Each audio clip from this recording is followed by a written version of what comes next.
예, 룻기서 4장 9절부터 12절 말씀. 예, 우리 한 목소리로 봉독하겠습니다. 보아스가 장로들과 모든 백성에게 이르되 내가 엘리멜렉과 기련과 말론에게 있던 모든 것을 나오미의 손에서 산 이래 너희가 오늘 증인이 되었고, 또 말론의 아내 모압 여인 룻을 사서 나의 아내로 맞이하고 그 죽은 자의 기억을 그 이름으로 세워 그의 이름이 그의 형제 중과 그곳 성문에서 끊어지지 아니하게 하매 너희가 오늘 증인이 되었느니라 하니, 성문에 있는 모든 백성과 장로들이 이르되 우리가 증인이 되나니 여호와께서 내 집에 들어가는 여인으로 이스라엘의 집을 세운 라헬과 레아 두 사람과 같게 하시고 내가 에브라스에서 유력하고 베들레헴에서 유명하게 하시기를 원하며, 여호와께서 이 젊은 여자로 말미암아 내게 상속자를 주사 내 집이 다말이 유다에게 낳아준 베레스의 집과 같게 하시기를 원하노라 하니라. 아멘. 룻기서는 4장으로 되어 있죠. 이번 주에는 통독하시겠네요. 4장이니까. 사사기서의 그 배경이 350년 동안 무너지는 계속되는 반복 속으로 들어갔던 그 내용을 말씀하시면서 거기에 빠지지 말라고 우리에게 경고해 주시는 내용이라면, 이제 그 사사기의 350년 동안 배경 중에서 한 가정을 들어서 그 가정에 일어났던 일을 통해서 또 하나님의 약속, 그 약속을 이루시는 하나님에 대해서 말씀하고 있는 내용이 룻기라고 보시면 됩니다. 이 룻기서는 사무엘, 이제 마지막 사사죠. 사무엘 사사에 대한 기록이 사무엘 상하에 나오는데, 그 뒤에는 이제 왕정 국가가 시작이 됩니다. 그러니까 350년 동안 헤매고 있는 사사기의 배경과 사무엘 상하의 배경 사이에 이제 룻기를 이렇게 집어넣은 거죠.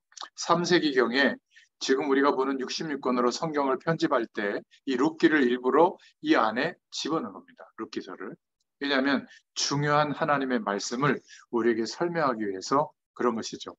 제가 카톡에다는 꼭 2장의 교재를 올려드리는데, 한 장은 통독하면서 보시도록 간단한 내용을 정리한 거, 그 다음에는 1세대 복음받은 우리가 다음 세대에게 이 성경이 말하고 있는 하나님의 메시지는 뭐냐, 이걸 알아야 복음의 안경을 끼고 볼 수 있잖아요. 그렇지 않으면 룻기는 어떻게 보냐면, 이방 여인 룻이 자기 남편도 죽고 시아버지도 죽었는데 그 시어머니를 떠나지 않고 잘 봉양하고 섬겼더니 하나님이 보아스라는 사람을 준비해가지고 하나님의 놀라운 축복을 받았다, 이렇게 알 수가 있어요. 그런 얘기가 아닙니다. 이 룻기는 굉장히 중요한 하나님의 메시지가 있는데요. 우리도 사실은 이방 사람이었죠. 이스라엘 입장에서 보면 룻과 같은 굉장히 모압 족속이었거든요. 그러니까 하나님께 대적했던 그 이방 민족 중에 하나였는데 거기에 룻이라고 하는 인물이 있었던 겁니다.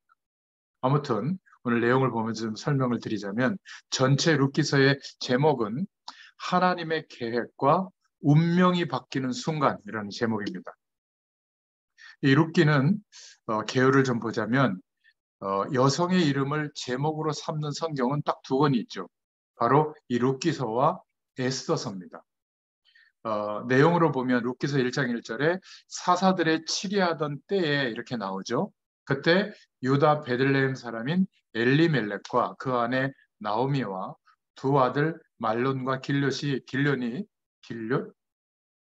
네, 그죠? 어, 네. 그 두 아들과 함께 이제 흉년이 들어서 모압 지방에 거주하면서 이야기가 시작이 됩니다. 그런데 하나님의 약속보다는 당장 기근이 들고 흉년이 든 그것 때문에 모압 지역으로 가게 되거든요. 그래서 하나님의 어떤 심판 같은 재앙이 임하게 되죠. 그래서 엘리멜렉과 그 두 아들이 죽게 됩니다. 그런데 이제 한 며느리는 자기 지역으로 갔고, 룻은 어머니를 따라서, 그 시어머니를 따라서 시어머니의 그 원래 떠나온 곳, 가나안 땅으로 돌아가는 그곳에 이제 가게 되죠. 그러면서 보아스를 만나서 어, 나중에 설명하겠지만은 그냥 결혼한 것이 아니라 하나님의 언약을 잇는 결혼을 하게 돼요. 그 결과 이 보아스와 룻을 통해서 난 그 아이의 이름이 오벳인데 그 아이를 통해서 메시아의 족보가 이어지게 돼요. 그런 장면이 이 룻기서의 내용입니다. 그래서 내용을 두 번째로 구분해 보자면 하나님의 약속을 놓치고 모압 쪽으로 이주한 것에 대한 심판을 받는 장면이 1장에 나오고요. 2장에는 룻이 나오미를 따라와서 헌신적으로 보아스의 밭에서 이삭을 줍는 그런 과정에서 룻이 보아스를 만나게 됩니다. 그리고 3장에는 룻의 청혼에 대한 얘기가 나오고 또 4장에는 결혼하게 되고 그 결혼과 동시에 생명의 씨가 연결되어져서 이제 메시아의 족보가 흐르는, 다시 말하면 계속 무너지는 반복을 350년 동안 사사시대에 반복하고 있었는데 그 반복이 이제 끝나면서 이제 다시 하나님의 약속이 이어지는 그 흐름이 사무엘상 전에 이제 룻기로부터 이제 연결이 되는 그 내용이 룻기서의 내용이에요. 한마디로 보면 사사시대의 마지막 편에 보면 사사기서에 두 레위 사람들이 그 베냐민 지파와 그 단 지파의 그 타락이 이렇게 내용이 나오고 그것 때문에 마지막 성경 구절이 사람들이 각기 자기의 소견대로 행하였더라 이렇게 끝나잖아요. 사사기의 배경의 대표적인 내용이 지금 한 가정을 들어서 룻기를 설명하고 있는 겁니다. 그러니까 나오미의 가정이죠. 엘리멜렉의 가정인데 그 두 아들과 나오미 그리고 룻에 대한 이야기가 나옵니다. 그래서 등장인물은 나오미가 나오는데 나의 기쁨, 나의 기뻐하는 자는 뜻이죠. 룻을 통해서 이제 손자 오벳을 보는 기쁨을 얻고 죽은 남편의 대를 잇는 복을 누리게 됩니다. 룻은 만족, 위로, 친구라는 뜻으로 이제 어머니가 선택하는 다시 가나안 땅의 약속을 붙잡고 돌아오는 그 약속을 붙잡은 그 믿음의 고백 때문에 룻의 운명이 완전히 바뀌게 되죠. 그런 인물입니다. 결국 오벳을 낳게 되고 오벳은 이세를 낳고 이세가 바로 다윗 왕의 아버지죠. 이렇게 메시아의 족보 속에 이어지게 됩니다. 보아스는 그 안에 능력이 있다, 힘이 있다 이런 뜻으로 엘리멜렉 그 시아버지의 친족이에요. 과부된 나오미의 며느리인 모압 여인 룻과 결혼해서 엘리멜렉 집안의 대를 이어줌으로써 기업 물을 자로서의 의무를 다합니다. 이 기업 물을 자가 뭐냐면 우리는 추석을 샌다, 설을 맞이한다, 뭐 살아가는 어떤 뭐 김장을 한다, 뭐 자녀들에게 어떤 삶의 태도를 갖춘다. 이게 다 하나님의 약속과는 상관없는 우리나라의 그냥 풍습이잖아요. 그런데 이스라엘은 살아가는 모든 삶의 제도와 풍습이 하나님의 약속과 관련돼 있어요. 그래서 장자를 통해서 하나님의 생명의 씨, 오실 메시아까지 생명의 씨가 전달되어지는 약속이 흐르고 있거든요. 그런데 아이를 못 낳고 장자를 못 낳고 죽으면 어떻게 해요? 그래서 그 다음 형제가 형수와 잠자리를 해서 아이를 낳으면 첫째 아들의 자녀로 입적을 해요. 그리고 생명의 씨가 이어가도록 하는, 생명이 중단되면 안 되잖아요. 오실 메시아가 오실 때까지. 그러니까 예수님의 마리아의 남편 요셉까지 생명의 씨가 전달이 돼야 되는 거예요. 하나님의 약속이니까. 혹시 안 될까봐 이런 제도를 둔 겁니다. 다말이라고 하는 여인이 창세기에 나오는데 이제 어떤 아들하고 결혼했는데 아이를 못 낳는 거예요. 그리고 또 아이를 낳으면 막 그 혼인을 해가지고 아이를 낳으면 막 죽게 되니까 시아버지 유다가 이렇게 막 이렇게 쉽게 소방 맞춰서 고향에 보낸단 말이에요. 그러니까 생명의 씨의 약속을 지키는 그 가문의 중요한 약속보다 그냥 살아가는 거에 급급하고 있었는데 다말이 시아버지가 자기 고향 땅 근처에 왔을 때 기생분장을 하고 시아버지하고 정을 통해 가지고 그리고 아이를 낳아요. 그 아이의 이름이 베레스입니다. 이 베레스도 메시아의 족보 속에 들어와 있거든요. 근데 임신해서 아이를 낳았을 때 다말이 동네 사람들을 모아놓고 며느리를 욕한 게 아니라 이 며느리가 나보다 낫다. 나는 그 약속을 놓치고 있었지만 이 며느리는 생명의 씨의, 그 씨의 약속을 붙잡고 후손의 축복을 붙잡고 이런 일을 벌였으니 그러니까 마을 사람들이 칭송해요. 그리고 지혜롭고 현숙한 여자라고 표현을 합니다. 우리하고는 도덕적 기준이 다르죠. 그게 바로 기업 물을 자의 의무예요. 그러니까 이 지금 엘리멜렉 집안은 엘리멜렉이 죽고 아들 둘도 다 죽었으니까 그 집안의 생명의 씨의 언약이 끊어지잖아요. 그래서 그 집안의 가장 유력한 사람이 첫 번째, 두 번째, 세 번째 이렇게 순서가 있어요. 그런데 죽은 사람의 땅이나 집이나 이런 것도 회복시켜 주거든요. 그럴 능력이 안 되면 나 기업 물을 자의 자격을 포기합니다 하면 그 다음 사람이 그 책임을 받거든요. 그 다음 사람이 보아스였던 거예요. 그래서 보아스의 결혼식은 룻의 결혼식은 단순한 결혼식이 아니라 죽은 자의 약속을 이어주게 되고 또 죽은 자의 가문을 회복시키는 결혼이 되고 이런 중요한 만남의 축복이 있는 겁니다. 더 중요한 것은 아무도 선교를 생각하지 않아요. 가나안 땅에 와서 그 족속들을 복음화해야 되는데 전쟁만 치르고 있지. 그리고 그 어마어마한 배경을 따라가려고만 하지. 우상숭배만 하지. 그게 바로 사사기서의 배경이었거든요. 350년 동안. 그러니까 블레셋을 붙인 것은 블레셋에 이 복음을 전하라고 한 것인데 그 약속은 생각하지도 않는 겁니다. 참 놀라운 것이죠. 그때 모압 족속이라고 하는 족속이 시시때때로 이스라엘 백성들이 가나안 땅을 향해 갈 때 계속 막는 족속이 모압 족속이에요. 그러니까 하나님의 언약 백성에 대해서 가로막는 쉽게 말하면 마귀의 자녀인 거죠. 대적하는 대열에 서 있던 것이 모압 족속입니다. 그런데 아무리 먹고 살기 힘들다고 하나님을 대적하는 거기에 가서 우리가 먹고 살면 되겠어요? 얼마나 하나님의 약속을 시시하게 생각하는지 이 엘리멜렉의 가문이 그런 일을 벌인 거예요. 그냥 먹고 사는 게 힘들어지는 조건이 되면 죽는 줄 아는 겁니다. 하나님의 약속을 받은 사람은 세계복음화의 축복의 대열에 그리스도로 말미암아 하나님의 자녀로 부름받은 사람은 문제와 환경과 질병과 사람 문제와 갈등 때문에 무너지는 게 아니에요. 아시겠습니까? 우리는 자꾸 성경을 보면서도 내 현실은 성경과 자꾸 다르다고 생각해요. 똑같아요. 오죽 힘들었으면 흉년 때문에 모압 지방에 왔겠습니까? 마치 아브라함이 가나안 땅에 마침내 도착했는데 흉년이 되니까 어디로 가죠? 애굽 땅으로 가잖아요. 똑같은 거예요. 그런데 이 모압 지방은 언약이 진행되어지는데 하나님의 약속이 이루어지는데 가장 앞장섰던 방해했던 족속이거든요. 하필이면 거기 가서 먹고 살려고 했냐 그 말이에요. 그리고 하필이면 그 모압 지방의 여인들을 쉽게 말하면 아내로 맞았냐 이 말이에요. 두 아들을. 그런 내용이 여기에 깔려 있는 겁니다.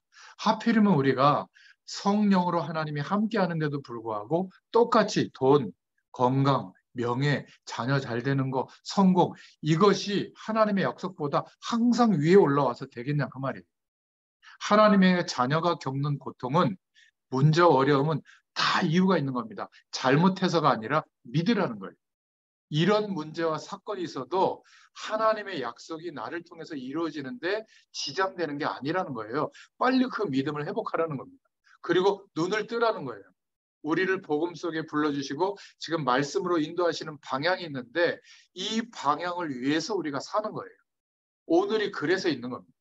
건강하든 건강하지 않든 자녀에게 문제가 있든 뭐 괜찮든 전부 이것 때문에 있는 일들이거든요. 구원받은 이후에 우리의 모든 일은 하나님의 계획이 있는 겁니다. 그런데 룻이 이 하나님의 약속을 붙잡게 된 거예요. 그 모압 족속인데 그러니까 메시아의 족보 속에 들어오게 되는 겁니다. 그러니까 지금 우리가 그럴 수 있다고 생각하지만 이 구약 시대의 지금 룻기서의 사사기서의 배경은 있을 수가 없는 거예요. 지금 전쟁하고 있는 거거든요. 모압 족속하고. 이게 참 이해할 수 없는 그러니까 하나님의 역사는 신묘막측한 겁니다. 우리가 생각할 때는 주일 예배 잘 드리고 새벽기도 한 번도 안 빠지고 주의 종을 잘 섬기고 예배 잘 드리면 될 것 같잖아요. 그런 사람들을 위주로 하나님 쓰실 것 같잖아요. 아니에요. 하나님을 대적하는 사람들 속에 하나님의 어마어마한 선교적 일을 감당할 사람이 있다니까요. 다민족 속에 있습니다. 모슬렘 속에도 있고 힌두교 속에도 있고 불교 속에도 있어요. 무속임 대열 속에도 있고요. 저 뭡니까 어? 기독교인들이 그렇게 싫어하는 그 동성애하는 사람들 속에도 있어요. 근데 우리는 다 벽을 치면 누가 있어요? 가족 말고 더 남아요? 그래서 그렇게 가족을 위해서만 기도하는지 모르겠는데 오늘 이 룻기서의 메시지는 너무나 중요한 겁니다. 우리가 영적인 힘을 얻고 기다리고 있으면 정확하게 하나님의 응답이 옵니다. 그 하나님의 응답이 뭐냐면 어려움이 와 있는데 아무것도 없어도 된다라는 믿음이 생겨요. 시공간을 초월하시는 하나님의 응답이 오면 없는 것, 아무 도움이 없는 상황에서도 시작할 수 있는 겁니다. 그러니까 하나님의 보좌의 능력을 무한하게 누리기를 오늘 원하시는 거예요. 사람을 살려야 하는데 우리가 그 속으로 매일 안 가요. 자꾸 세상 속에만 있는 겁니다. 그 가치 기준 속에만 있는 거예요. 예를 들어서 자녀가 문제가 있다면 하나님의 약속을 신뢰해야 될 거 아니에요. 이 문제를 통해서 하나님이 역사해 주실 줄로 믿습니다. 이래야 되는데 그거보다는 문제가 더 커 보이는 거죠. 저도 지금 10년 동안 일을 한 13개, 12개, 13개 뽑고 임플란트를 거의 한 9개 가까이 하고 있는데 아직도 여기 하나 지금 뼈 이식 수술하고 있거든요. 이거 10년 동안 굉장히 고통입니다. 늘 신경 써요. 또 막 흔들리는 이빨이 있으면 이게 언제쯤 못 먹을 상황이 될까. 그런데요, 10년 동안 하나님을 바라보게 된 거예요. 제가 먹을 때 하나님 안 바라보거든요. 너무 맛있으니까. 먹을 때도 하나님 바라보기를 원하시나 봐. 그 하나님의 뜻을 딱 깨닫고 나니까 괜찮아요. 물론 누워서 그 철공소 같은 막 드르륵 드릴로 막 구멍 뚫고 막 꽝꽝꽝 치고 막 이럴 때는 막 좀 힘든데 뭐 하나님이 그 방법밖에 없어요. 근데 저한테는 건강의 문제를 딴 거는 없어요. 이 치아를 가지고 충치도 하나 없는데 그렇게 흔들려 가지고 빼게 하더라고요. 건강의 문제도 마찬가지입니다. 이 건강의 문제 때문에 하나님이 내게 허락하신 계획, 부르심의 이유를 훼손하지 않아요. 오히려 내가 더 연약해지잖아요. 그때 하나님을 바라봐야 되는 거예요. 그럼 어떻게 될까요? 내가 건강했을 때보다 더 믿음이 생겨요. 이게 하나님의 뜻이에요. 우리의 인생의 대소사들이 있잖아요. 안 좋은 일, 큰일, 많은 일들, 인생의 사건들은 그것 때문에 허락되어지는 일이에요. 남편이 죽고 아들 두 아들이 죽었으면 재앙 아닙니까? 그런데 룻이 보아스를 만나서 오히려 이전보다 죽은 사람은 안타깝지만 기업이 회복되고 가문이 회복되고 그 후손이 메시아의 족보 속에 들어오는 거예요. 이렇게 놀라운 선교적 축복이 룻기서가 주시는 우리에게 주시는 메시지입니다. 우리는 기도로 시공간을 초월하시는 영적인 축복, 하늘 보좌의 축복을 구하면 하나님이 허락해 주실 줄로 믿습니다. 자, 그럼 오늘 본론으로 보겠습니다.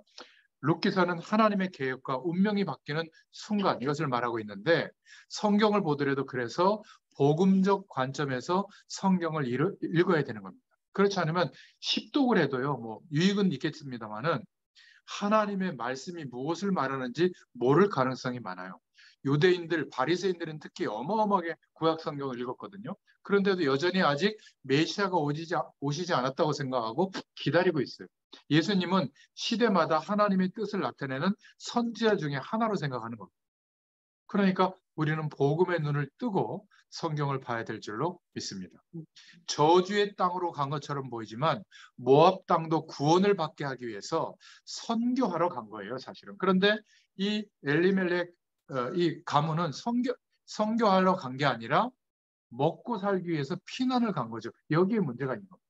우리가 열심히 일하고 공부하고 돈 벌고 성공하게 사는 게 문제가 아니라 하나님의 약속이 믿어지지 않고 있기 때문에 돈에 생명 걸고 하나님의 약속이 믿어지지 않기 때문에 자녀가 잘 되는 조건에만 생명이 거는 거예요. 자녀가 문제를 겪고 있을 때가 기회인 거예요. 왜? 하나님을 바라보도록 도울 수 있는 기회입니다. 우리는 어떻게 말해줘야죠? 꼴 좋다.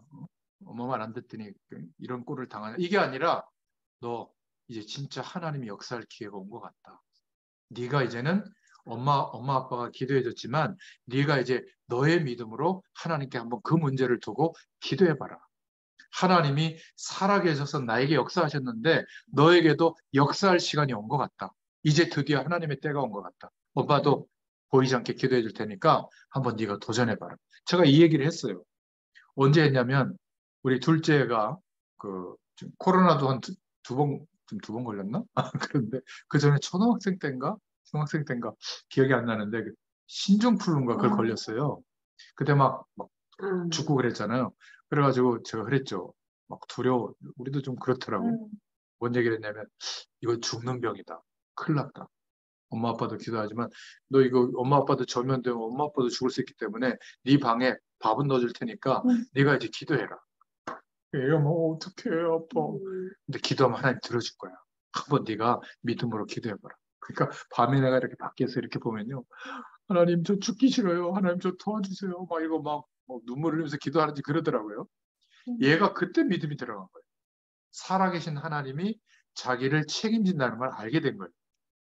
평상시에는 그런 게 안 나타나는데 뭐 배 아프다, 뭐 화장실을 못 간다, 뭐 갑자기 막 뭐 어디가 아프다 이러면 밤에 2시라도 나와도 나 깨워요. 아빠 빨리 기도해 줘. 평상시에는 제 조언을 듣지도 않는데 몸만 아프면 내가 목사라고 아버지가 목사라고 뭔가 이렇게 기도해 주면 낫는다 이런 믿음이 있었나 봐. 기도해 주면 또 나아요. 그러니까 제가 저희 집에 애를 얘기해서 미안한데 가장 중요한 순간은 어마어마한 육신적인 축복을 받는 것도 중요하지만 인생의 어려움을 하나님의 자녀에게 하나님이 허락하셨다면 우리의 실수를 통해서라도 그때가 굉장히 중요한 기회가 온 겁니다. 근데 그렇게 안 보는 거예요. 이게 룻기의 배경입니다. 사사기하고 똑같죠. 그렇게 안 보고 먹고 살기 위해서 그것도 모압 땅으로 가게 됩니다. 그런데 룻이시라고 하는 이 며느리를 만나가지고 다시 나오미와 그 가문의 언약이 회복되는 그런 내용이죠. 그래서 세 종류의 운명이 나오는데 사명자 가정인데 하나님이 원하는 곳은 언약이 이루어질 땅 가나안 땅에 있는 것인데 흉년 때문에 모압 땅으로 간 겁니다. 그러니까 엘리멜렉, 말론, 기론의 죽음이 오게 된 거죠. 잘해보려고 최선을 다한 건데 원치 않는 곳에 머문 사명자 가정의 말로가 보여지는 겁니다. 이때 나오미가 깨닫죠. 룻기서 1장 6절부터 14절에 멸망 속에서 하나님이 원치 않는 것을 버리고 원하시는 다시 가나안 땅으로 가야 되겠다. 이 선택이 운명이 바뀌는 순간이죠. 그때 너희 자리로 이제 돌아가고 너희들의 그 새로운 남편을 만나서 잘 살아라 이렇게 얘기하니까 오르바라는 며느리는 그 말대로 모압 지역으로 이제 가게 되고 이 룻은 이 멸망의 운명의 인생에서 축복의 자리로 돌아오는 선택을 해요. 뭐라고 얘기하냐면 내가 죽는 일 외에는 어머니를 떠나지 않겠다. 어머니의 백성이 나의 백성이 되고 어머니가 거주하는 것이 내가 거주하는 것이다. 이러면서 하나님의 약속을 붙잡는 선택을 하게 됩니다. 결국 하나님이 기업 물을 자의 사명으로 책임을 맡고 있는 보아스를 만나게 되고 이 보아스를 통해서 오벳을 낳게 돼요. 그런데 오벳을 낳았을 때 뭐라고 얘기하냐면 성경은 나오미가 축복을 받아서 낳은 아이라고 설명을 합니다. 그러니까 생명의 씨, 하나님의 축복이 언약 속에서 진행되는데 어떤 문제가 있어도 다시 회복시키시는 그 축복의 그 언약을 잇는다. 이런 장면으로 그렇게 표현하는 것이죠. 그러니까 복음 안에서 운명을 바꾸었다는 것은 하나님의 놀라운 일이 일어나게 되는 겁니다. 우리도 마찬가지예요. 그냥 건강해서 좀 깨끗해지고 자녀가 좀 잘 되고 좀 행복한 조건 속에서 오래오래 장수하다가 손주까지 잘 되고 그거 보고 죽는 거 이게 우리의 사명이 아니에요. 우리를 통해서 하나님의 약속은 민족과 열방을 회복시키는 세계 복음화 때문에 그리스도와 하나님 나라의 배경을 약속해 주신 겁니다. 누가 뭐래도 하나님의 계획은 번복되지 않습니다. 언약을 받은 가문은 그 모든 축복이 하나님의 약속의 땅에서 회복되는 거예요. 우리에게 주신 약속의 땅은 뭐죠? 세계 복음화라고 하는 방향입니다. 견뎌도 하나님의 계획 때문에, 도전해도 하나님의 계획 때문에, 쉬어도 하나님의 계획 때문에, 하나님이 능력으로 역사해도 하나님의 계획 때문에 우리 인생은 그렇게 축복하시게 되어 있어요. 결국 언약의 후손 다윗이라고 하는 큰 인물이 이 가문에서 생명의 씨의 언약으로 출생하게 되죠. 자, 그렇다면 먼저 1세대 복음 받은 우리 부모 세대가 붙잡아야 할 룻기 메시지입니다. 룻기서 1장 1절부터 5절을 통해서 모압 땅에서의 실패하는 내용을 통해서 우리가 붙잡아야 되는 겁니다. 흉년을 만나서 엘리멜렉 집안이 선택했던 그 선택을 우리도 하겠냐 그 말이에요. 사사시대가 치리했던 때 7번이나 350년 동안 계속 무너지는 반복을 하고 있는 그 배경을 또 선택하겠냐 그 말이에요. 그게 베들레헴을 떠나 모압 지역으로 이사를 갔다 이렇게 표현하고 있는 겁니다. 결국 죽음이 오게 되죠. 실패 정도가 아니라 완전히 오히려 흉년 만나서 흉년 때문에 죽을 줄 알았는데 모압 땅에 가서 죽게 된 겁니다. 하나님의 약속 밖에서 있으면 안전한 것이 아니라 그게 행복의 길이 아니라 오히려 언약 백성인 우리는 하나님의 자녀인 우리는 위기가 오는 것이죠. 하나님께서 가나안 땅에 언약을 주었는데 그 언약은 생각하지도 않고 그냥 현실을 보고 모압 땅을 선택한 겁니다. 우리가 고등학교를 졸업하고 대학 가면 확 바뀌잖아요, 분위기가. 그리고 그냥 이렇게 살아가다가 직장 생활하거나 사회생활 해보세요. 얼마나 회사가 대단하고 사회가 대단합니까? 세상 배경이 막 너무나 거대하죠. 그러다 보면 교회에서 말씀하고 있는 이 예배와 말씀의 의미가 세상하고 안 맞는다고 생각해요. 그러니까 하나님의 약속, 나를 그리스도 안에서 하나님의 자녀로 불러주신 하나님의 계획은 생각하지도 않고 내가 누구인지 발견이 안 됐는데 열심히 살고 있는 겁니다. 그것도 모자라서 자녀에게는 더 열심히 살려고 하는 거예요. 그러면 어떻게 될까요? 우리의 힘으로 감당할 수 없는 어려움이 옵니다. 근데 그 어려움은 하나님의 주권적인 역사 속에서 보면 아무것도 아닌데 우리는 끝났다고 생각합니다. 무기력이 오고 거기에서 막 뭐라 그럴까 실패가 오고 절망이 오게 되는 거죠. 불신자들은 뭐 당연하겠습니다만은 하나님이 함께 하시는 축복을 알고 있는데도 이럴 수가 있다는 거예요. 뭘 놓치면 그렇죠? 하나님이 나를 부르신 하나님의 뜻과 계획이 무엇인지가 믿어지지 않으면 광야에서 하나님의 기적을 체험하면서도 최후의 선택이 애굽으로 가자는 거예요. 지금 내가 알고 있는 인생의 경험이 전부인 것이죠. 뭐 건강하고 예쁘고 멋있는 사람 만나고 그죠? 만났는데 막 부동산이 막 한 뭐 몇백억이 되고 말이지. 뭐 그런 거 아니겠어요? 아이를 낳는데 아이는 막 서울대 가고 말이에요. 제가 이런 얘기를 어느 집안에서 했거든요. 말씀 전하다가. 근데 아버지도 서울대, 그 아들도 서울대요. 난 몰랐거든. 막 웃더라고, 권사님이. 아들 참석하고 있었거든요.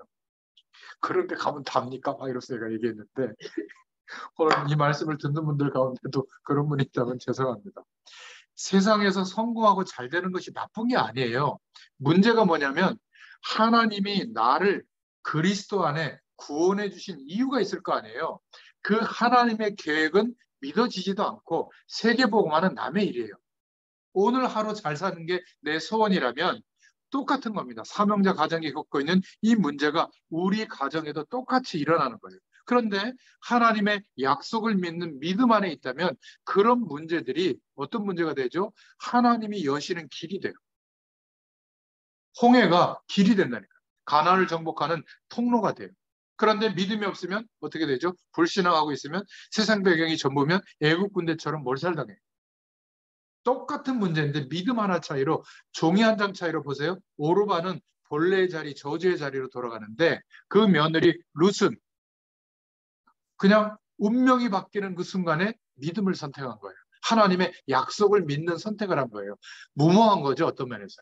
아무것도 없는 재산을 다 잃어버리는 그 시어머니를 쫓아가서 그것도 남의 밭에서 남이 떨어뜨리는 그 이삭을 주워가지고 봉양하고 있는 겁니다. 처음부터 막 선택했더니 하나님 복 주고 이게 아니에요. 짧게 설명했지만 제가 써놨는데 12년 동안에 있었던 일을 4장에다 기록한 거예요. 12년의 시간이 지난 거죠. 그래서 꼭 기억하셔야 됩니다. 세상과 말씀이 안 맞는다. 잘 깨달아야 돼요. 잘 본 거예요. 말씀과 세상은 안 맞아요. 100%안 맞습니다. 그래서 100% 응답이 남아 있는 거예요. 시공간을 초월하시는 하늘 보좌의 축복으로 역사하시는 그 은혜가 구하면 하나님이 주시는데 내 문제나 어려움이나 만회해야 될 내용보다 그 하나님의 약속의 축복을 구하면 오늘 허락하시거든요. 그 축복을 누리게 되면 그 힘과 능력으로 우리의 인생은 살만해져요. 견딜만 해져요. 그것도 힘들게 견디는 게 아니라 그 하나님의 능력이 임하기 때문에 감사함으로 견디고 또 이 조건들이 하나님의 약속이 이루어지는데 방해가 된다면 어떻게 하죠? 도전하는 겁니다. 기도하면서. 건강이 문제가 되면 하나님 기도하면서 건강하도록 뭐 예를 들어서 뭐 의사의 도움도 받고 약의 도움도 받고 또 건강식품의 도움도 받는 것이지 문제는 하나님의 약속이 내게 이루어진다는 것은 온데간데 없고 건강만 문제 이러면 어떻게 되죠? 왜 이럴까? 이렇게 되는 겁니다. 목사의 자녀인데 목사의 집에 자녀들인데 왜 이럴까? 이렇게 되는 겁니다. 내가 이렇게 말씀 붙잡고 가는데 왜 우리 집이 이럴까? 이렇게 돼요. 아니에요. 그런 문제를 통해서 하나님이 역사하실 것을 더 믿게 되는 거예요. 왜? 내 힘으로 안 되니까. 그때는 어떻게 되죠? 약속을 신뢰하는 거죠. 그리고 견뎌보는 거예요. 근데 하나님이 견딜 수 있는 힘도 주고 또 변화시킬 수 있는 능력도 나타나게 하고 하나님이 역사해 주시는 줄로 믿습니다. 단순하게 흉년이 들어서 모압 땅에 간 게 아니라는 거예요. 선교적 이유로 보낸 건데 물론 본인들이 불신앙을 선택했지만 거기에 하나님의 계획이 있는데 아무도 못 봐요. 룻만 보는 겁니다. 결국 룻이 언약의 족보 속으로 들어와서 가문의 하나님의 축복의 응답을 잊게 되는 것이죠. 여러분, 모압 땅은요, 어떤 곳이냐면 그 롯이 아브라함이 아들을 주실 거를 믿지 못해가지고 조카롯을 의지하다가 결국 재산이 불어나서 다툴 때 헤어지는 장면이 나오잖아요. 그때 롯은 어디를 선택하죠? 소돔과 고모라를 선택하잖아요. 그게 모압 지역이에요. 눈에 보이는 번성한 지역. 근데 재앙이 임하잖아요. 거기에 누가 살고 있냐면 롯의 큰 딸의 후손이 사는 곳입니다. 창세기 19장 37절에. 그게 모압 땅이거든요. 출애굽한 이스라엘 백성이 가나안 입국할 때 계속 길을 막은 족속이에요. 사사기 11장 17절에 나와 있죠. 저희가 지나왔잖아요. 말씀을. 또 그래서 하나님의 백성에 대해서 대적의 백성, 지역 백성의 모형으로 표현되는 게 모압 지역, 모압 족속인 겁니다. 아무리 어려워도 복음을 막는 쪽으로 가서 우리가 먹고 살아야 되겠습니까? 그죠? 아무리 어려워도 살인을 해서 먹고 살아야 되겠어요? 보험 막 들어가지고 막 죽여가지고 말이지 그 보험금 자기가 하루 채면 행복하겠습니까? 우리는 그렇게 살 수가 없죠. 그죠? 아무리 어려워도 자녀들에게 어려운 것을 부끄러워하지 마세요. 어렵지만 나는 하나님의 약속을 믿는다. 나는 이렇게 부족하지만 하나님이 내 자신과 우리 가정에 약속하신 하나님의 계획을 나는 끝까지 믿을 거다. 이거를 보여주는 것이 믿음의 유산을 남기는 겁니다. 뭐 어마어마한 재산을 남기는 것보다 훨씬 중요한 거예요. 자녀들이 언제 그 믿음이 들어가냐면 믿음의 부모님들이 어려운 그 시절에 믿음 고백할 때 그 믿음이 들어가요. 굉장히 중요한 겁니다. 이 룻기서가요 4장이지만 출애굽기 40장하고 견줄 만하게 중요한 어떤 강도예요. 복음의 메시지가. 우리는 그냥 지나가잖아요. 그래서 기억하셔야 됩니다. 별 생각 없이 행동했다는 말이거든요. 어려워졌으니까. 우리는 어려워졌을 때 별 생각 없이 그 어려움을 해결하기 위한 방법과 사랑과 대책을 찾아서 추구하잖아요. 그 전에 뭐를 해야죠? 하나님의 약속이 믿어져야 되는 거예요. 그 약속이 믿어지면 선택이 달라지거든요. 그 선택이 운명을 바꾸는 순간이에요. 신앙생활은 대단히 어려운 게 아닙니다. 중요한 순간에 하나님의 약속을 신뢰하는 선택을 할 수 있기를 축원드립니다. 누가요? 복음을 먼저 받은 1세대가 이 축복을 누려야 다음 세대가 그것을 언덕으로 디디고 믿음이 더 성장하지 않겠어요? 근데 우리가 불신하고 있으면 다음 세대는 또 1세대의 믿음을 가지려고 하나님이 고생시키는 거예요. 광야 40년 또 걸어야 돼요. 40년 통과해서 벌어진 일이거든요, 지금. 결국 출애굽기 3장 1절부터 20절에도 보면 고센 땅에서 하나님의 축복을 누렸던 이스라엘 백성들이 어떻게 됐죠? 애굽이 더 커 보이고 약속은 온데간데 없다 보니까 노예가 된 겁니다. 예레미야 33장의 배경도 결국 포로로 끌려가게 되고 이사야서 43장도 바벨론의 포로로 끌려가게 되죠. 메시아의 말씀의 약속이 이루어질 땅을 중심으로 살아야 되는 겁니다. 그게 가나안 땅에 대한 언약이죠. 그런데 그것은 생각하지 않고 당장 눈앞의 문제를 해결하기 위해서 그것도 언약에 대해서 반대하는 땅인 모압 지역으로 갔다. 그럼 갔으면 선교에 눈을 떠야 되는데 그거는 생각지도 못하고 재앙을 들이맞게 된 거죠. 아무것도 아닌 것처럼 보이지만 하나님의 약속, 그리스도의 약속과 세계복음화의 축복을 놓쳤을 때 오는 결과를 우리가 진단할 수 있는 겁니다. 두 번째, 1세대에게 주신 룻기서의 메시지는 베들레헴으로 돌아온 나오미와 룻을 통해서 주시는 메시지. 나오미가 남편과 아들들을 잃고 깨닫게 되죠. 그래서 모든 것을 이제 내려놓고 베들레헴으로 가야 되겠다. 그러면서 너희들은, 며느리들은 각기 이제 집으로 돌아가고 어미의 집으로 가고 평안함을 얻어라. 남편을 만나서 룻기서 1장 8절 9절에 나옵니다. 이러면서 중요한 말을 하는데, 나는 남편 둘 소망이 없느니라라고 나오미가 말을 해요. 이게 바로 기업 물을 자의 그 생명의 씨를 전달하는 사상이거든요. 남편은 죽었지만 내가 새로운 남편을 만나서 생명의 씨가 전달되도록 하는 엘리멜렉 가문의 그 사명을 내가 이어야 되는데, 나는 형편도 안 그렇고 나이도 들었고 이제 못하겠으니 이제 하나님께서 나를 치셨기 때문에 너희들을 인해서 마음이 아프다. 룻기서 1장 13절에 그러면서 떠나가게 합니다. 오르바가 입 맞추고 떠나니까 룻, 너도 동서를 따라 돌아가라. 15절에 말하죠. 이때 룻의 믿음의 대답을 보세요. 1장 16절 17절에 이렇게 말합니다.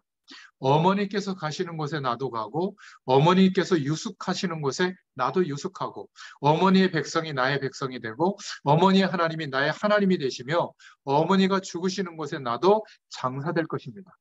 죽는 일 외에 어머니를 떠나면 하나님이 내게 벌을 내리시고 더 내리시기를 원합니다. 무슨 말이죠?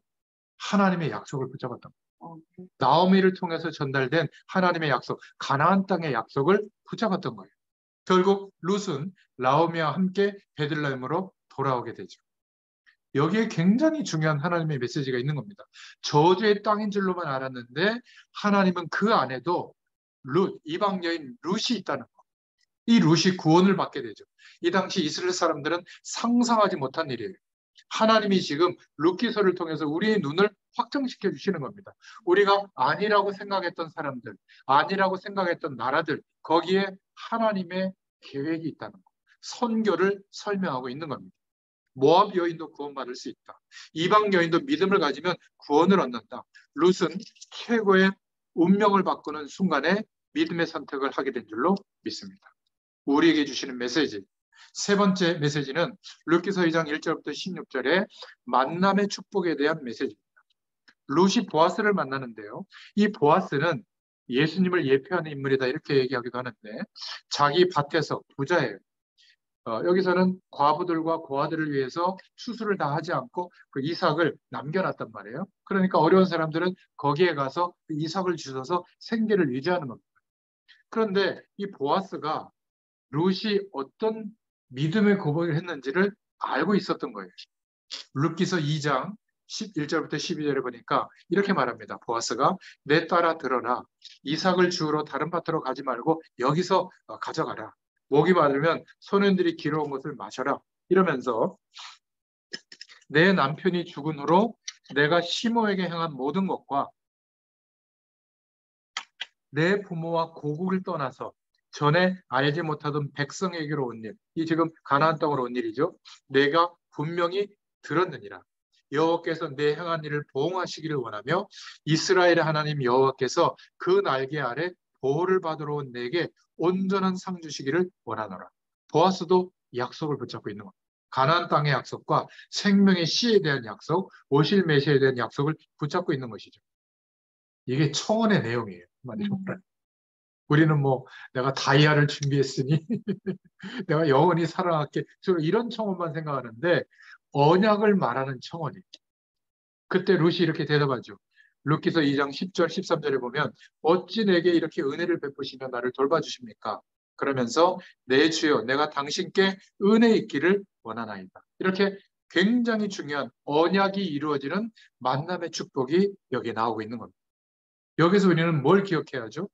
돈 많고 성공하고 예쁘고 멋있고 능력 있고 중요합니다. 그런데 하나님의 약속이 믿어지지 않는 상황에서 그것이 우리의 인생의 기준이 되면 그것보다 더 좋은 조건을 가지고 만나더라도 그게 재앙이 돼요. 언약의 중요한 바톤을 잇는 만남. 우리가 부모를 선택할 수는 없죠. 그런데 태어나 보니까 부모님이 이 믿음을 갖고 있다. 감사하시길 바랍니다. 잔소리가 많아도 감사하고 나한테 많은 거를 못 해줘도 감사하고. 왜냐하면 이 믿음의 부모는 우리가 선택할 수가 없어요. 태어나 봤는데 막 불심이 심해 있다. 모슬렘에 심취해 있다. 그럼 어떻게 되겠어요? 그죠? 그냥 자동적으로 그 배경 속에 저주 속에 살아가야 될 텐데 믿음의 부모다. 저는 믿음의 부모가 아직 아닌데요. 우리 부모님은. 그러면 여러분들이 1세대, 믿음의 1세대 부모의 역할을 이제는 후대들을 통해서 해야죠. 그래도 잘생기고 돈 많은 사람 찾을 겁니까? 친구도요. 많은 친구들이 있겠지만 하나님의 약속에 대해서 복음에 대해서 세계 복음화에 대해서 이야기를 나누고 꿈꿀 수 있는 친구가 몇 명이라도 있다면 그 사람은 만남의 축복이 주어진 거예요. 아무리 친구와 사회적 시스템이 많아도 그 속에서 공허할 겁니다. 고독을 느낄 거예요. 어떤 면에서. 하나님의 자녀란. 스승도요. 하나님의 약속을 말할 수 있고 상담할 수 있는 영적 스승이 있다. 이 만남이 중요한 겁니다. 그래서 여러분들은 감사하시기 바랍니다. 여러분들 섬기는 교회 목사님과의 만남이 있고 또 이런 시간을 통해서 부족하지만 복음을 어쨌든 전하려고 하는 이런 지혜종과의 만남이 있기 때문에 얼마나 감사해요. 아멘. 어려움이 있을 때는 주저하지 말고 기도 제목을 저한테 주세요. 저는 다른 건 못해도 기도는 힘이 있습니다. 아멘. 아시겠어요? 제가 기도하지만 모르고 기도하는 것도 많아요. 그래도 하나님 역사하실 줄로 믿습니다. 더군다나 배우자, 이 중요한 배우자가 하나님의 약속을 서로 나눌 수 있는 배우자라면 하나님이 만남의 축복을 주신 거예요. 아멘. 아무리 예쁘고 아무리 아름다워도 하나님의 약속, 이 말씀과 복음에 진행되는 방향에 대해서 얘기할 수 없는 관계라면 불행한 겁니다. 그래서 이 네 가지는 너무 중요하다. 우리 부모된 세대가 후대들을 위해서 기도할 때 이 네 가지 만남이 언약을 이루는 만남이 되도록 미래의 하나님의 큰 계획이 이루어지는 만남이 되도록 그래서 우리가 선택했다라기보다 신기한 만남 아닙니까? 모압 족속에서 뽑아내가지고 그것도 남편이 있는데 남편이 죽고 지금 가나안 땅에 왔다고 해서 결혼할 수 있는 게 아닌데 기업 물을 자의 그 바늘에 서 있고 보아스가 그리고 첫 번째 기업 물을 자가 나는 못하겠다고 손들었을 때 그 사람을 증인으로 세워놓고 이 가정을 회복시키는 장면을 보세요. 그래서 난 아이가 오벳인데 메시아의 족보 속에 들어오잖아요. 너무나 놀라운 축복이에요. 1세대 믿음의 부모 세대들이 이렇게 하나님의 약속을 이루는 만남에 대해서 기도할 때 이 축복이 후대에게 전달될 줄로 믿습니다. 그래서 루키서 4장 1절부터 12절의 네 번째로 1세대에게 주신 루키서의 메시지는 그냥 결혼식이 아닌 거예요. 그래서 이 결혼하는 장면이 4장에 나오는데 성읍이라는 장소가 가나안 땅을 말하죠. 언약이 이루어지는 곳에서 결혼식을 하고 있고요. 또 4장 2절에 장로 10인을 세워서 증인으로 세운 겁니다. 우연한 결혼식이 아니라 기업 물을 자의 축복의 언약이 이루어지는 결혼식이다. 그때 4장 3절, 4절부터 5절에 보면 엘리멜렉과 말론과 기론의 모든 소유지를 다 사서 땅을 사서 나오미가 룻의 이름으로 우리로 말하면 등기 이전을 해주는 거예요. 그래서 하나님의 축복이 이어갈 수 있도록 그 기업 물을 자의 역할을 증인으로 하게 되는 거죠. 나는 이런 사명을 다 감당했기 때문에 이제 룻을 통해서 결혼을 하게 되고 하나님이 주시는 그 생명의 씨가 우리 두 사람을 통해서 이어가도록 선포하는 게 결혼식이에요. 그러니까 실제적 의미는 죽은 자의 언약 백성의 죽은 부모님과 그런 조상들의 이름과 명예를 회복시켜주는 결혼식이고 미망인으로 남아있던 이 나오미가 그냥 아주 얄팍하게 신랑같이 믿음을 선택했지만 그 믿음 하나 때문에 이망인의 모든 권리가 회복이 되고 새로운 후사가 왕의 혈통으로 들어가게 되고 메시아를 출생하게 되는 그 대열에 서게 되는 거 있죠. 그래서 결혼은 단순한 결혼이 아니라 하나님의 언약이 있는 결혼을 해야 될 줄로 믿습니다. 예전에 부모님들의 결혼의 결혼은 뭐죠? 먹고 사는 거였죠. 특히 여성들은 남편 하나 잘 만나면 먹고 사는데 지장이 없다. 이거 아니에요? 그래서 항상 돈 많은 사람, 성공한 사람, 그거 아닙니까? 결혼이 어쨌든 두 사람이 만나서 행복해지는 조건이 1 플러스 1이 된다고 생각했거든요. 그것은 부모 세대의 결혼관이에요. 언약 안에 1세대 된 우리는 바뀌어야 돼요. 우리의 결혼은 뭐죠? 하나님의 언약이 이루어지는 결혼이에요. 굉장히 중요한 겁니다. 그래서 그 언약이 이루어진 결혼이 아닐 바에는 혼자 살아도 되는 겁니다. 바울 사도도 혼자 살아도 된다고 했거든요. 그러니까 혼자 살아라 그 말이 아니라 그럼 목사님 저는 그 언약이 있는 결혼을 안 했는데 어떻게 해요? 그것도 하나님의 뜻이에요. 주어진 그 현실에서 이제는 언약을 붙잡고 기도하고 회복시키면 되는 겁니다. 그래서 영적인 의미는 이 결혼식의 축복의 내용은 오실 메시아가 모든 명예를 회복시킨다. 그 후손을 따라서 이 축복이 회복되잖아요. 버림받은 이방인이 구원의 반열에 서는 결혼식이에요.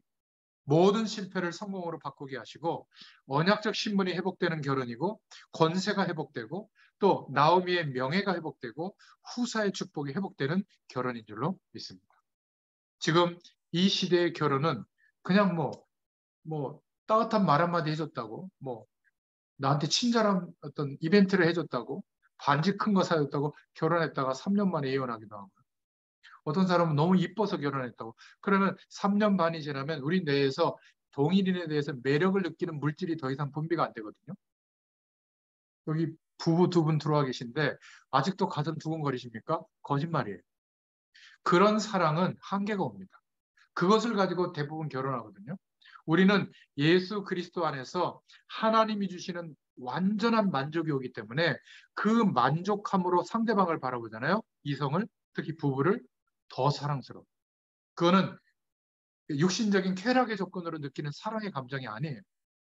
비교할 수 없는 어마어마한 그런 관계로 회복이 됩니다. 그러니까 어떤 문제에 있어도 어떤 실수를 반복해도 어떻게 되죠?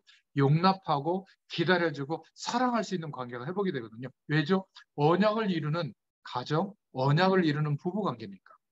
그렇지 않으면요. 나이가 들수록 걱정이에요. 돈이 많아질수록 성공할수록 삶이 안정될수록 사람이 행복할 것 같잖아요. 눈이 딴 데로 가요. 틀림없습니다. 도박을 하든지 명예를 선택하든지 이상한 취미 생활에 빠지든지 쾌락으로 가든지 그렇게 되어 있는 겁니다. 마지막 다섯 번째로 성군 다윗의 조상이 되어지죠. 이 다윗이 이 언약이 회복되어진 이 만남을 통해서 이 가정의 후손으로 역사하시는 겁니다. 그런데 룻기서 4장 14절에 보면 나오미의 영광이 드러날 아이라는 뜻으로 지은 이름이 오벳이에요. 그러니까 룻의 축복으로 얘기하지 않고 나오미의 영광이 드러났다. 그런 뜻으로 오벳이라고 이름을 지은 겁니다. 그래서 이세의 아비가 되고 이세는 다윗의 아비가 되었다. 룻기서 4장 17절에 말하고 있죠. 베레스가 누구죠? 다말이 시아버지 유다와 동침해서 낳은 아들인데 메시아의 족보 속에 들어왔거든요. 베레스는 헤스론은 람을 낳고 람은 암미나답을 낳고 암미나답은 나손을 나손은 살몬은 보아스를 낳고 보아스는 오벳을 낳고 오벳은 이세를 낳고 이세는 다윗을 낳았더라. 바로 이 족보가 다시 이어지는 겁니다. 생명의 씨의 혈통. 룻기서 4장 18절부터 22절에 사사기와 사무엘 상하를 잇는 중요한 룻기서의 말씀이 여기에 들어오게 된 거예요. 초대교회 3세기경에 이 성경 66권을 편찬을 할 때 그런 선교적 사상과 하나님의 계획이 약속이 이루어진다는 내용을 가지고 뜬금없이 룻기서가 여기 나온 겁니다. 근데 뜬금없는 게 아니라 너무나 중요한 구약의 선교 사상이 나와 있고 하나님의 약속을 믿어야 된다고 하는 믿음의 기준이 나와 있는 거죠. 은혜 입은 자를 통한 하나님의 축복은 어마어마한 겁니다. 하나님의 섭리는 무한하죠. 메시아 약속이 이루어지는 하나님의 섭리는 우리의 방법대로가 아니라 측량할 수 없는 방법으로 그것도 이방 여인을 통해서 하나님의 섭리가 이루어지는 것을 보게 됩니다. 꼭 기억하시고 룻기서를 통해서 이 은혜를 회복하시는 저와 여러분 되시기를 축원드립니다. 두 번째로 청년 전문인 산업인들이 붙잡아야 할 룻기. 앞에 1세자가 붙잡았던 복음의 메시지를 통해서 간단하게 좀 말씀드리자면 첫 번째 메시지는 룻기서 1장 1절부터 5절을 통해서 청년 전문인 산업인은 하나님의 약속을 떠나지 마라. 그게 붙잡아야 될 메시지예요. 사사들이 치리하던 때에 그 땅에 흉년이 드니라. 우연히 기록한 게 아니라 또 반복되어지는 450년 동안의 배경 속에 사망자 가정이 왜 모압 지방에 가느냐. 모압 지방에 간 게 잘못된 게 아니라 왜 언약을 놓치느냐 그 말이에요. 청년 전문인 산업인들은 세상 배경을 공부하고 경험했기 때문에 세상에 대단한 것을 많이 알고 있습니다. 자칫 하나님의 약속은 시시하고 세상 배경이 커 보일 수가 있거든요. 그때 어떻게 되죠? 문제가 오면 그 문제를 해결하는 방법만 급급한 거예요. 그거를 경계하는 메시지. 하나님의 약속을 잃어버리지 마라. 오히려 이 의식주 문제가 아닌데 그것이 두려워지는 겁니다. 그러니까 저주하는 이스라엘 백성들을 대적하는 하필이면 거기에 가서 먹고 살려고 하는 겁니다. 그죠? 과연 언약이란 무엇인가? 창세기 3장에 하나님을 떠남으로, 하나님의 약속을 어김으로 인간의 모든 문제, 세상의 모든 문제가 시작되어지는 그 근본 문제가 해결되는 것이 하나님의 약속인 것이죠. 오실 메시아의 약속을 붙잡아야 되는 겁니다. 그게 생명의 씨의 약속을 붙잡는 것이고 가나안 땅에 정착하는 그 땅에 거주하는 이유인 것이죠. 우리가 세계복음화를 향해서 살아야 되는 이유인 거예요. 오늘 직장 생활하고 일한 것이 세계복음화 때문 그 약속이 믿어져서 했다면 그것은 축복입니다. 그 어려움이 와 있어도 축복이에요. 왜냐하면 하나님 역사할 것이니까. 그런데 하나님의 약속이 믿어지는 선택이 아니라 의식주 때문에 내가 생존하기 위해서 먹고 살기 위해서 한 일이라면 짜증나죠. 어딘가 한 달 훌쩍 떠나서 쉬다 오고 싶죠. 그렇지 않습니까? 연세가 되시면 더 돈 하실 거예요. 왜냐하면 삶이 불안하니까. 눈에 현실이 더 급하니까. 아니에요. 여러분, 밥 한 끼 먹어도 됩니다. 중요한 것은 하나님의 약속이 내가 연약해지는 환경 속에 넣일수록 더 믿음으로 붙잡고 선택하는 그 순간에 하나님의 영광이 나타나게 될 줄로 믿습니다. 특히 청년 전문인 산업인들은 그래서 기억하셔야 돼요. 지금 영적 이스라엘로 누구를 불렀느냐? 저와 여러분을 부르신 겁니다. 복음 가진 자, 복음 전할 자를 부르신 것이죠. 유대인들은 특히 바리새인들은 자기들 민족이 하나님의 그 바톤을 받았다고 생각했는데 사도 바울은 갈라디아에서 뭐라고 그러죠? 하나님의 아브라함의 약속을 유업으로 이을 자는 너희들이 아니다. 혈통으로 난 이스라엘이 아니라 약속대로 믿음의 바늘에 있는 자들이다. 그리스도께 속한 자가 약속대로 유업을 이을 자. 이러니까 유대인들은 막 눈에 불을 켜고 바울을 죽이려고 추격대를 편성한 겁니다. 자기 민족주의 근간을 흔드는 바로 그런 메시지거든요. 그런데 초대교회 성도들에게 뭐라고 얘기하죠? 그런데 너희가 이렇게 중요한 축복을 받았는데 아직 믿음이 적을 때는 갈라디아에서 뭐라고 그래요? 초등학문을 쫓는다. 세상 학문을 쫓는다 그 말이에요. 초등학생 때 배우는 학문 정도의 배경인데 하나님의 놀라운 약속한 축복을 기대하지도 않고 있다. 그런데 믿음이 회복되면 약속대로 유업을 이을 자니라. 이게 갈라디아서의 메시지거든요. 성경은 따로따로 떨어져 있는 것 같아도 하나님의 약속을 믿는 믿음으로 오늘을 사는 인생이 되도록 하나님이 인도해 주시는 겁니다. 이거를 놓치고 보면 뭐 건강하는 방법, 자녀 장대는 방법, 그러니까 뭐 별 희한한 방법이 많아요. 뭐 한복 입고 교회 와가지고 앞자리에 앉아야 복 받고 뭐 헌금 빳빳하게 다려서 내야 되고 뭐 아멘 아멘을 뭐 몇 번 해야 되고 물론 그렇죠. 그런데 하나님의 약속은 믿어지지 않고 돈도 벌고 더 성공하고 더 건강하고 더 자녀 잘 되고 이런 중심으로 신앙생활 한다면 무속인에 가서 비는 거랑 똑같은 겁니다. 제가 좀 거칠게 얘기하죠. 그러니까 그렇게 예배드려도 자녀들이 본받을 게 없는 거예요. 늘 세상 기준을 얘기하니까. 적극적 사고방식의 흐름을 얘기하니까. 뭘 얘기해 줘야죠? 하나님이 너를 책임질 거야. 공부도 안 하고 있는데. 세상 속에 있는데. 아니야. 너가 하나님을 예수 그리스도를 믿고 하나님의 자녀가 됐기 때문에 그날로부터 하나님이 너를 인도하고 있어. 틀림없어. 네가 결정적으로 절망의 순간이 와도 이 말을 기억해라. 엄마는 이걸 믿고 있지 너를 믿고 있지 않다. 너의 실패하는 모습을 믿는 게 아니다. 하나님이 너를 인도하시고 역사할 것을 믿고 있다. 이것을 전달해 줘야 될 줄을 믿습니다. 청년 전문인 산업인이 이 믿음을 가지고 일을 해야 되거든요. 사회생활을 해야 되는데 안 그래요. 이게 너무 안타까운 겁니다. 그러니까 하나님이 어쩔 수 없이 세상의 모든 규모 있는 불신자들에게 경제를 맡겨놓은 거예요. 안 잊어버리도록. 움직이고 있는 겁니다. 믿음 회복하면 그 통로를 연결하는 거예요. 어떻게 연결하시죠? 이상하게 하나님 축복하는 겁니다. 저를 본 동역자들, 우리 교회 교육자들이 저를 볼 때 이상하게 생각해요. 왜냐하면 별로 그렇게 열심히 신앙생활 하는 것 같지 않거든요. 맨날 돌아다니긴 하지, 이렇게 말씀 전하러. 교회에서도 잘 보이지도 않고. 근데 한 10년, 20년 지나 보니까 뭐 경제적으로도 빚지지 않고 살고 있죠. 자녀들도 보면 다 잘하는 것 같죠. 그냥 중간 이상이에요. 저희 딸내미는 참 희한한 것 같아요. 이번에도 거의 올해 A뿔 받을 것 같다고 그러는데. 아르바이트를 4일 해요. 6시간씩. 밤에. 그리고 게임 같은 거 다 보고.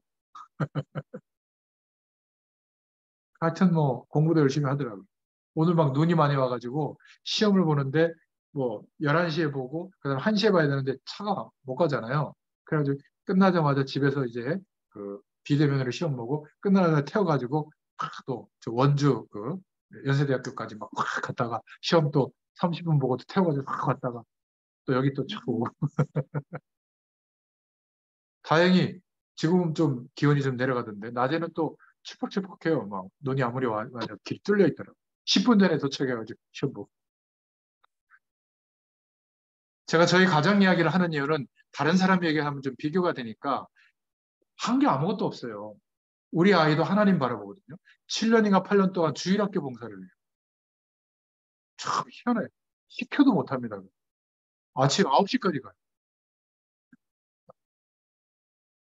누구를 받겠습니까? 저희 집사람하고 저를 받겠죠. 생활을 본 게 아니라 저희가 지향하고 있는 하나님을 바라보는 믿음이 설명 안 해도 자녀들에게 전달된다. 그 말이에요. 당장 청소년기 때 깻잎머리하고 참, 참 많은 일들이 있었습니다. 3명 키우니까 얼마나 다양한지 연합전선을 피울 때도 있고. 근데 시간이 지나면서 하나님이 방향을 잡아가요. 하나님 바라보죠. 그러니까 청년 전문인 산업인이 이 믿음이 없으면 세상은 거대하고 나는 요만한 부품 같고 그래가지고 세상에서 열등감 느끼고 살아서 되겠어요? 아니에요. 우리를 통하여 하나님의 약속이 이루어질 사명이 주어진 겁니다. 열심히 전도해라 그 말이 아니에요. 그 약속이 믿어져서 오늘 일을 하는 거예요. 그러면 하나님의 통로가 열릴 줄로 믿습니다. 그래서 우리의 현장은 약속이 하나님의 말씀이 이루어지는 복음 현장이어야 돼요. 모압 지방처럼 먹고 살기 위해서 있으면 안 돼요. 언약이 이루어지는 땅, 가나안 땅이어야 돼요. 내 직장, 내 일, 나의 만남, 나의 모든 견디고 고통스럽게 지금 극복해야 될 그 모든 일들이 복음 현장이 돼야 될 줄로 믿습니다. 언약이 없었던 오르반은 룻기서 1장 15절에 따라가지 않잖아요. 자기 자리로 가잖아요. 그런데 언약을 가지고 있던 룻은 운명이 바뀌는 순간 믿음을 선택합니다. 나오미를 붙쫓아갔다. 붙쫓는다는 말은 성경에 잘 나오지 않는 그 표현인데 인간의 의지로 하나님의 약속을 따라갔다는 표현이거든요. 룻이 그렇게 한 겁니다. 룻기서 1장 16절부터 18절에 나오죠.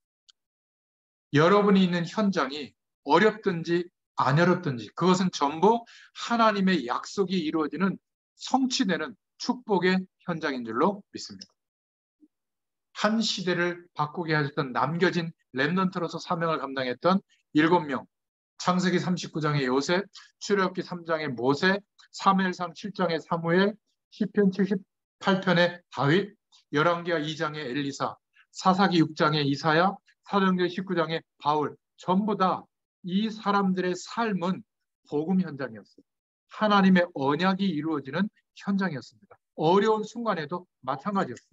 그래서 믿음 안에 있는 청년 전문인 산업인에게는 3가지 현장이 있어야 될 줄로 믿습니다. 기도 현장, 전도 현장, 우리의 생활 현장, 전문성이 이루어지는 현장이 있어야 되는데 이게 나눠져 있는 게 아니라 나는 일하고 있는데 기도도 되고 전도도 되고 삶도 보장되는 이런 복음 현장을 가질 수 있기를 축원드립니다.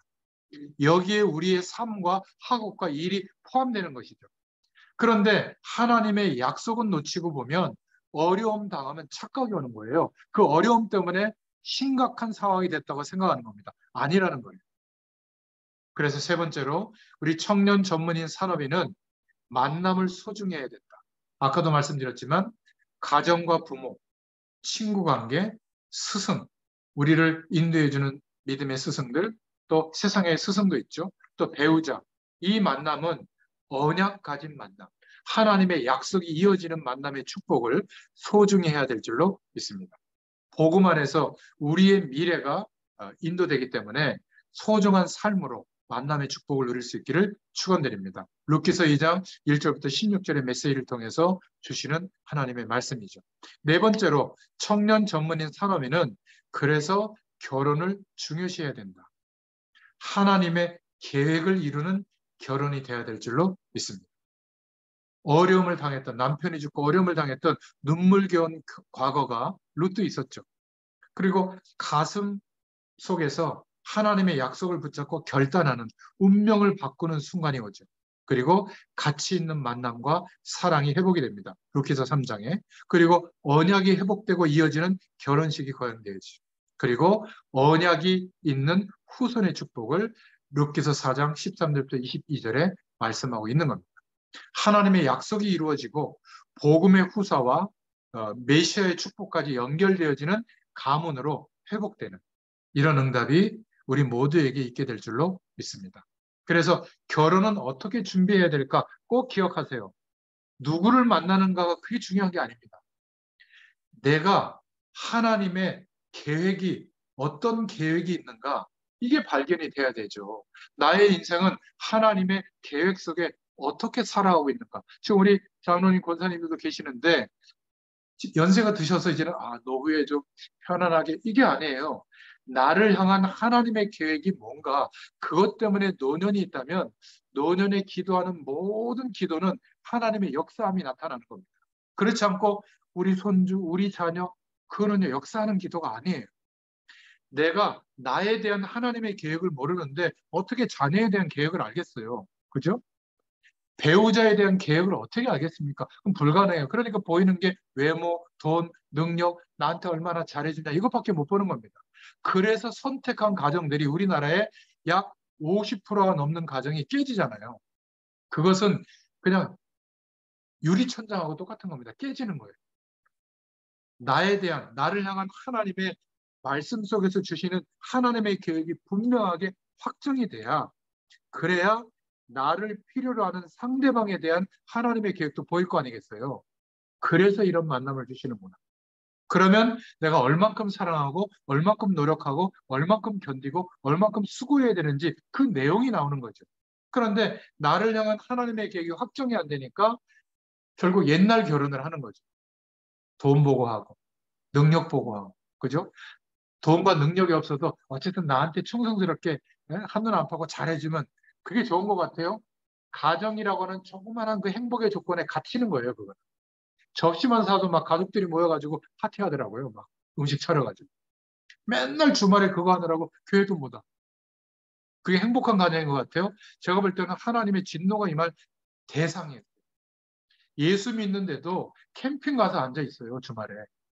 캠핑 갈 수도 있죠. 그런데 계속 주말을 잘 보내야 한 주일이 편안하다. 이런 생각은 불신자 생각이에요. 우리는 주말을 쉬는 게 아니에요.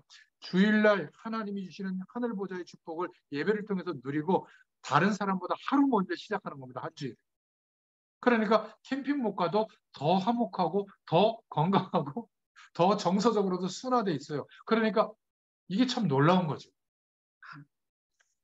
온누리교회는 더 이상 성전을 크게 안 지으려고 성도들이 자꾸 부흥되니까 코로나 기간에 더 부흥됐대요. 그래서 토요일 주일 구분 없이 토요일 날도 주일 예배, 주일 날도 주일 예배 원하는 예배를 선택해서 드리도록 했대요. 완전히 개혁이죠, 개혁. 그죠? 우리는 주일날 안 드리면 일요일 날 안 드리면 예배 아니라고 생각하는데 토요일 예배, 주일 예배를 그냥 똑같이 주일 예배를 드린다는 거예요. 그리고 주일 강단도 하영조 목사님 돌아가시고 난 뒤에 몇 분이서 주일 강단을 이렇게 돌아가면서 한다는 거예요. 우리는 있을 수가 없죠. 담임 목사님만 하셔야지. 그러니까 여러분 만남도 마찬가지입니다. 우리의 만남, 우리의 결혼, 하나님의 약속 안에서 볼 수 있기를 바랍니다. 제일 중요한 게 상대방의 조건이 아니라 하나님의 계획이 나의 인생에 어떻게 있는가, 어떻게 주어져 있는가, 이게 확신이 돼야죠. 그러면 상대방은 그렇게 큰 문제가 되지 않습니다. 그래야 그 뒤에 나오는 게 기도도 하고 상대방에 대해서 준비도 하고 연구도 하고 그죠? 그리고 상대방의 가문, 배우자의 개인의 영적 배경 이런 것들을 볼 수 있게 되는 거죠. 그래서 청년 전문인 산업인들은 에이 한번 결혼해보지 이게 아닌 거예요. 소중히 해야 됩니다. 사랑으로 사명을 따라 언약 안에서 결혼하게 되면 승리하게 될 줄로 믿습니다. 굳이 시원찮을 바에는 결혼 안 해도 돼요. 요거만 따옴표를 딱 따가지고 생각하지 마시고 굳이 마음에 안 드는데 미치고 들어가지 마세요. 제가 좀 젊은 청년들한테 그렇게 얘기합니다. 10번을 만나라. 뭐 뽀뽀 몇 번 했다고 결혼해야 되냐까지 거. 정 이 대열에 이 배경에 안 맞으면 그냥 차버리고 또 새로운 사람 만나서 연애 한 10번 정도 하고 선택을 해라. 우리는 유교 사상이 있어가지고 한 번 만나서 손 붙잡고 뭐 어떻게 하면 막 그냥 결혼 안 하면 큰일 나는 줄 알아요. 괜찮아요. 여러분 손주들에게 저 우리 애들에게 그렇게 얘기하거든요. 10번을 만나라. 한 사람한테 목숨 걸 필요가 있냐. 뭐 이렇게 얘기하는데요. 이것도 정답은 아니지만 결혼을 소중히 생각하라 그 말이에요. 언약이 있는 결혼. 이 축복이 있기를 축원드립니다. 내가 누구인가를 그리스도 안에서 바로 알고 그래야 나를 필요로 하는 사람에 대한 하나님의 계획도 알 거 아니겠어요? 그 계획을 가지고 우리가 인도받는 것이 결혼이다. 들풀도 이유를 갖고 계시는데 하물며 하나님의 자녀인 우리에게 이유를 갖고 계시지 않겠어요? 목사님, 내가 결혼을 너무너무 잘못했는데 어떻게 하면 좋겠습니까? 거기서도 하나님 계획 찾으세요. 이미 결혼했다면 그게 하나님 계획이에요. 맞잖아요. 그죠? 여기에서 바꿀 건 바꾸고 그리고 도전할 건 도전하셔야 돼요. 복음의 뿌리 내려지면서 이런 것들을 소중히 해야 될 줄을 믿습니다. 마지막 청년 전문 산업인들에게 주실 로키서 4장 13절부터 22절에 청년 전문인 산업인은 복음 안에서 목표가 분명해야 됩니다.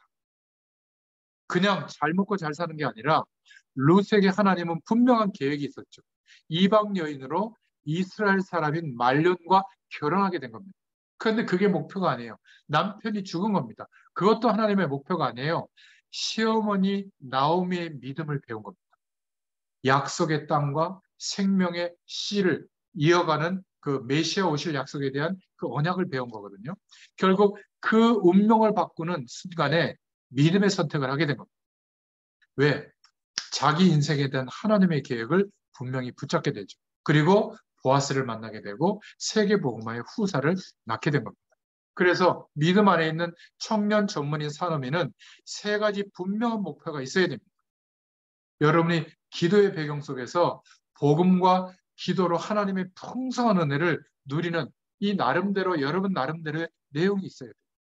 그리고 우리의 삶이 우연이 아니라 그냥 만나는 게 아니라 하나님의 축복이 전달되어지도록 만남의 축복을 예비해 두셨기 때문에 전도에 대한 분명한 계획을 갖고 있어야 돼요. 당장 전도를 안 하더라도.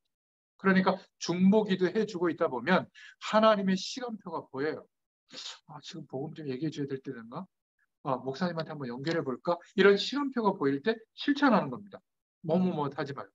우리보다 모자란 사람들에게만이 아니라 사장님, 뭐 선생님, 부모님, 우리보다 월등히 뛰어난 조건을 가지고 있는 사람에게도 우리가 기도하다가 그런 하나님의 시간표가 깨달아지면 권면하는 겁니다. 그게 전도에 대한 계획을 갖고 있는 거죠. 그리고 우리는 여기에서 우리의 삶이 머무르면 안 돼요. 세계 복음화의 약속이 우리에게 주어진 것이 맞다면 성공에 대한 분명한 계획도 세우시길 바랍니다.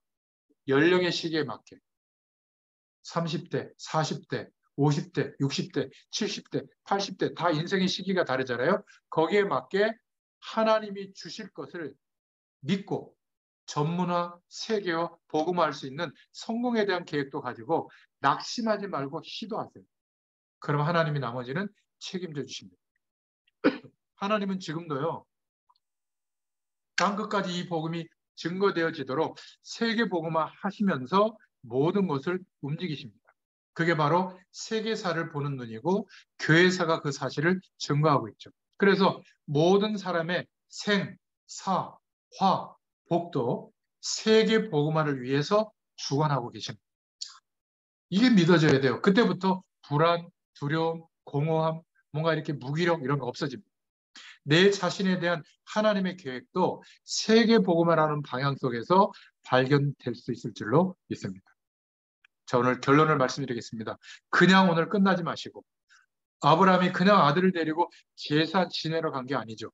진짜 피 뿌리는 예배, 아들을 번제로 드리려고 간 겁니다. 그 종들이 말릴까봐 여기서 기다리라고 했죠. 아브라함이 진짜 번제를 드리려고 한 겁니다. 아들을.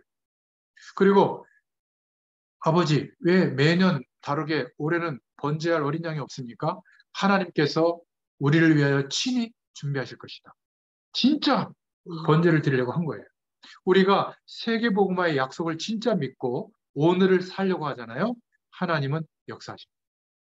우리의 과거, 우리의 감은 우리 인생이 운명이 바뀌는 결단, 하나님의 약속을 믿는 믿음 고백하시기를 축원드립니다. 그래서 우리는 약속을 믿는 믿음으로 오늘을 살기 때문에 오늘을 성공할 수밖에 없는 그러한 삶으로 하나님이 역사해 주실 줄로 믿습니다. 그래서 결단해야 돼요. 시간을 결단해야 돼요. 허투루 쓰지 마시고. 24시간이 똑같이 주어지는데 누구는 세계를 정복하는 시간의 결과가 나오잖아요. 누구는 타락하는 결과가 오고 우리는 시간에 대한 결단도 하고요. 또 경제를 쓰는 결단도 내려야 됩니다. 안 그러면 나중에 비참해져요. 돈이 많은데 비참해진다. 저 대장동인가 개발했던 사람들 막 천억 단위로 막 그 이익을 남겨갖고 착복하고 하잖아요. 말로를 보세요. 얼마나 비참합니까, 그죠? 아직도 재판받고 있고 아마 뭐 자살하거나 중형을 받거나 막 그렇게 될 것 같아요. 돈이 다가 아니에요. 조그만한 경제라도 전에 말씀드렸잖아요. 우리의 경제를 하나님이 축복하시면 조그만한 경제 안에 교회를 섬길 수 있는 전도와 선교를 위한 경제도 있고요. 쓰일 수 있는. 그리고 다음 세대를 세울 수 있는 랩런트를 위한 경제도 있고 또 이런 주의 종들, 전도자들을 도울 수 있는 경제도 이 작은 경제 안에 있어요.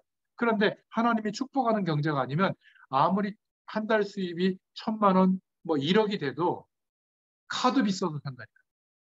사치하고 말이에요. 명품을 휘감고 있어도 만족이 안 돼요. 우리는 무조건 돈 많이 버는 게 아니라 경제를 쓰는 결단도 내리셔야 될 줄로 믿습니다. 그러려면 삶의 규모가 있어야죠.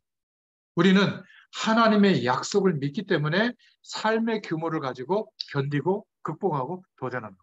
왜죠? 우리가 정말 복음 운동 할 사람이 맞기 때문에. 참된 복음화 운동에 우리의 생애를 한번 걸어보시기를 축원드립니다. 하나님이 어떻게 역사하는지가 매일매일 경험돼요. 자세히 보면 대부분의 사람들이 자기의 틀을 못 벗어나고 있어요. 안 벗어나려고 해요. 신앙생활도 자기의 틀을 더 편안하게 유지하려고 할 뿐이지 그렇지 않습니까? 제가 이렇게 오랫동안 같은 분들을 만나지 않았다면 몰랐을 거예요. 저도 목회자로서. 다 말씀대로 사는 줄 알지. 안 벗어나려고 발부둥지. 벗어나면 큰일 나는 줄 알고. 그러니까 최후의 선택이 모압지방으로 가잖아요. 하나님의 약속을 믿으면 시공간을 초월하시는 하나님이 지금도 능력으로 정말로 역사하고 계시는데 이거는 알고 싶은데 자기의 틀은 못 내려놔. 그래서 가끔 한계가 오는 겁니다. 하나님 우리에게 축복하시기 때문에 반드시 이 축복을 허락하시려고 한계를 경험시키는 거예요. 그런데 우리는 또 어떻게 되죠? 한계가 오면 왜 나만 이래 이러고 있잖아요. 아니라니까요. 기회가 온 줄로 믿습니다. 여러분, 하나님은 아직 세계복음화를 내 인생을 통해서 시작도 안 했어요. 그런데 과거의 인생에 빠져서 엘리야는 할 수 없다고 말해요. 과거의 인생에 빠져서 아직 하나님이 시작도 안 했는데 모세는 바로 앞에 자기는 못 간대요. 200만 명을 끌고 홍해도 건너고 여리고도 정복하고 막 가나안도 들어가는 하나님의 약속인데 시작도 안 했는데 못 간다고 하는 겁니다. 그래서 지성인들, 청년 전문인 산업인들이 참고해야 될 게 있어요. 그 중요한 달란트와 도구는 중요하지만 하나님의 약속이 안 믿어질 가능성이 오히려 더 많다는 거예요. 저처럼 모자란 사람은 제 능력이 별로 없기 때문에 너무나 빨리 하나님의 능력을 믿게 된 거예요. 그런 면에서는 복 받은 거죠. 혹시 이 말씀을 듣는 분들 중에 너무 공부를 많이 하시고 세상 경험을 많이 하시고 너무 성공된 규모를 갖고 있다면 하나님의 말씀이 터무니없다고 여기들 가능성도 있습니다. 그게 오늘 룻기가 주는 메시지예요. 그래서 오늘 기도의 깊은 시간을 가질 수 있기를 축원드립니다. 우리 주위의 사람 관계, 가족, 많은 어려움이 있을 수가 있어요. 무엇을 할 수 없는 어려움에 놓이기도 합니다. 그때 주신 하나님의 응답이 묵상하는 거예요. 기도하는 거예요. 복음의 능력과 우리의 수준은 연약하지만 복음의 능력과 하나님의 축복은 어마어마한 겁니다. 아무 걱정하지 말고 내 기준을 내려놓을 수 있기를 바랍니다. 우리 수준이 아니라 하나님의 수준으로 가장 큰 답을 하나님이 우리에게 주시는데 그 응답이 뭔지 아세요? 이겁니다. 내가 지금 틀리게 생각하고 있구나. 이게 깨닫는 게 가장 큰 응답이에요. 하나님의 약속을 믿고 기도해야 되겠구나. 이게 큰 응답인 줄로 믿습니다. 천국 배경이 우리의 것인데 왜 우리가 거지처럼 살아야 되냔 말이에요. 믿음 없이 모압 족속에 가서 거기에서 빌붙어서 살아야 되냐 그 말이에요. 믿음의 사람들이 갇혀져 있는 이 벽을 깰 수 있기를 축원드립니다. 나를 살리는 영적 세계에 관심이 없으니까 내가 나를 유지하지 못하는 거예요. 살기 힘들어서 몸부림치다 보니까 가룟 유다처럼 유대인 수준처럼 적극적 사고방식으로밖에 못 사는 겁니다. 여러분, 하나님 나라의 일을 이루게 하여 주시옵소서. 이 기도를 회복하시는 연말 연초가 되시길 바라고, 돌아오는 주일이 성탄주일인데 크리스마스를 기념하는 게 뭐죠? 바로 이 약속을 붙잡는 겁니다. 하나님이 나를 복음 속에 부르시고 나의 과거와 미래를 통해서 우리의 가문을 통해서 어떤 축복의 언약이 이루어지도록 하실 것인가에 대한 약속을 붙잡고 감사를 고백하는 것이 성탄절의 의미인 줄로 믿습니다. 이 축복 누리는 저와 여러분 되시기를 축원드립니다. 하나님 감사합니다. 오늘도 룻기서의 말씀을 통하여 하나님께서 우리에게 말씀하시는 복음의 말씀을 또 허락해 주심을 감사합니다.